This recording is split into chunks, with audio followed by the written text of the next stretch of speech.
పాకిస్తాన్ అధ్యక్షుడు ఎట్లాగుంటాడో తెలీదు. పాకిస్తాన్ ప్రధానమంత్రి ఎప్పుడు జనానికి కనుమరుగయ్యాడు. ఇప్పుడు పాకిస్తాన్ తరపున ఒప్పందాలు వాస్తవంగా అధ్యక్షుడితోనే చేసుకోవాలి, ప్రధానమంత్రితోనే చేసుకోవాలి. కాకుండా సైన్యాధ్యక్షుడే ఇప్పుడు చీఫ్ అయిపోయాడు. ఆయనతో ఒప్పందాలు చేసుకోవడం ఏంటో అర్థం కాదు. ఇప్పుడు మన దేశానికి వచ్చే గెస్టులు అందరూ ప్రధానమంత్రితో చేసుకుంటున్నారు, లేకపోతే సైన్యాధికారులతో చేసుకుంటున్నారు, త్రివిధ దళాల అధిపతితో చేసుకుంటున్నారు, చౌహాన్‌తో. కానీ అక్కడ దరిద్రం ఏంటంటే మునీర్‌తోనే ఒప్పందాలు చేసుకుంటున్నారు. తాజాగా లిబియా సైన్యాధ్యక్షుడు అక్కడికి వెళ్ళటం 48 గంటలకే అతను కాస్త ప్రమాదంలో చనిపోవడం అన్న సంచలనం సృష్టిస్తోంది.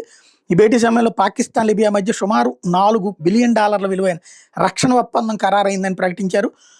లిబియన్ నేషనల్ ఆర్మీకి JF-17 యుద్ధ విమానాల సరఫరా, ట్రైనర్ ఎయిర్ క్రాఫ్ట్లు, అలాగే జాయింట్ మిలిటరీ ఆపరేషన్స్ అన్నటువంటి ఒప్పందాలు కూడా చేసుకున్నారు. ఆ తర్వాత ఏమైందో తెలియదు కానీ లిబియా అధ్యక్షుడు తాజాగా విమాన ప్రమాదంలో ప్రాణాలు కోల్పోయాడు.